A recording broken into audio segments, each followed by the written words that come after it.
变成一个细节了，是这样来的。我看那可有点。那这部戏赚了多少钱？对您？不知道。哎，后边我抓进去了。但是这部片子也没有您的名字痕迹。开始就有。开始我是制片人，我说我怎么当制片人呢？电影我就没看见过几部，我能做制片人吗？我还在那边讲这个事儿呢。对您来讲，更多还是一个探索和实验。就冯仑就写文章，我说为什么没呢？脑去冲击这个体制。对，我当时在脑里边看见文章，我就很不为然，因为其他人说好，冯仑不应该说。人家不懂道理，你应该懂道理啊！什么叫改革开放？改革开放就是改革计划经济体制，形成社会主义市场经济体制，那不是天天冲击体制吗？那后来您又发卫星，现在您看这个马斯克，这个时隔几十年之后，他把这个事儿给做成了现实了，他的星链计划。就您当时的那个计划和马斯克这个星链这个思路是一样的吗？完全一样。我详细讲，90年换成飞机了嘛，有钱了，我们就和俄罗斯整个政府接触很多。我们在俄罗斯有很高的威信，还有莫斯科有一个国际卫星组织，他们正在研制一个卫星的品种，如何去利用外层空间。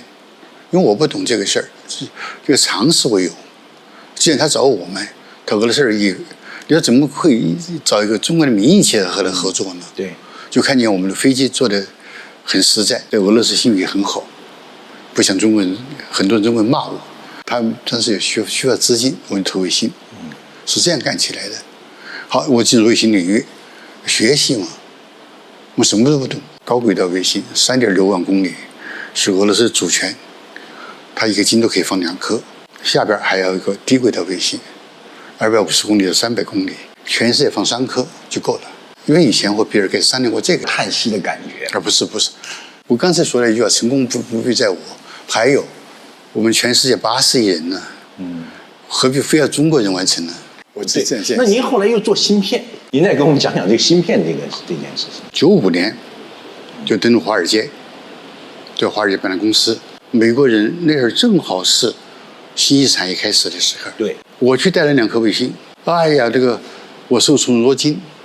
那华尔街的大佬啊，天天请我吃饭，天天说这样说套近乎，我也不知道干什么事儿。公司的帮人告诉我，现在出现了新东西。我们现在才知道的网络，还知道的配送。他们想我会解释，所以神乎其神。我这样有点傲骨，我就不相信美国人这么好。哎呀，我就说你想什么东西都可以在家里边给送来。我说我认为打电话呀、传输都可能还可以理解。我开玩笑讲，我是需要面包，他能送来吗？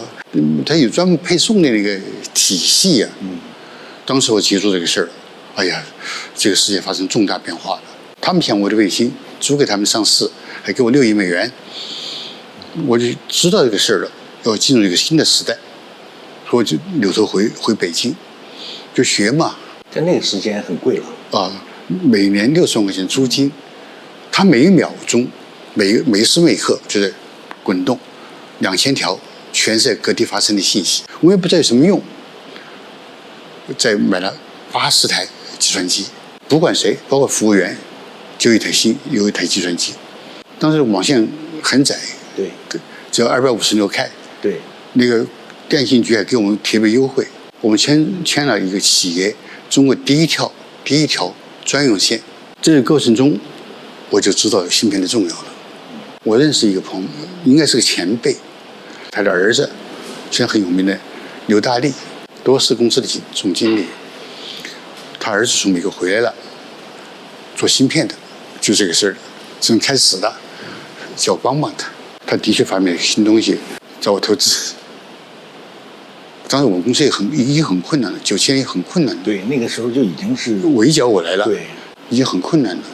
但刚好有一天，有个朋友给我送了几十万块钱来，送了70万，我们公司工资都发不起了，留点钱发工资，就可能60多万都给他了，留了几万块钱，就给他了。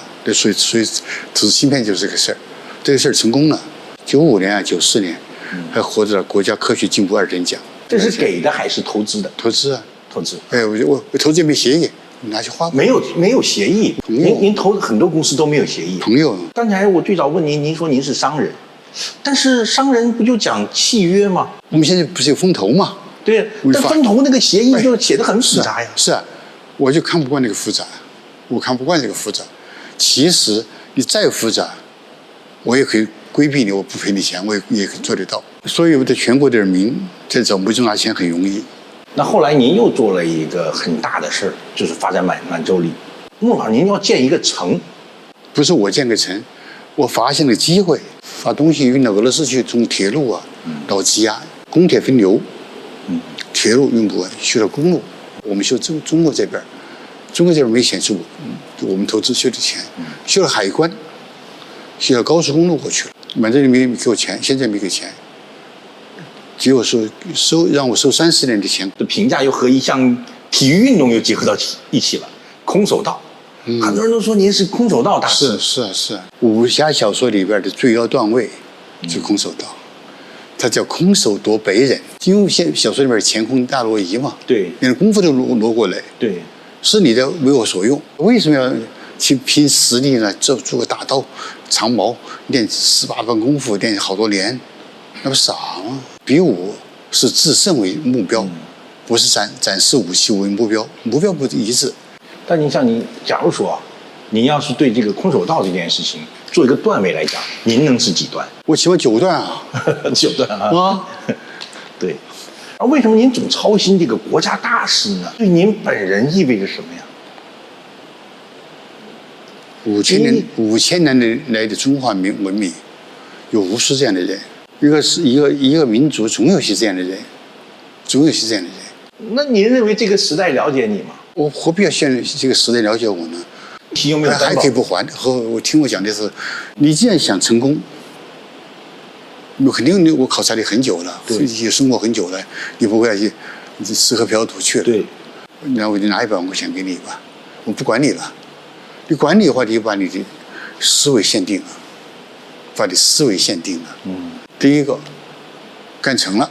对，干成了我就算投资了，我投资了100万块钱，我2个变成一个企业了。我就把企业送给你，你再送51%的股权送给你，我只分49%的红。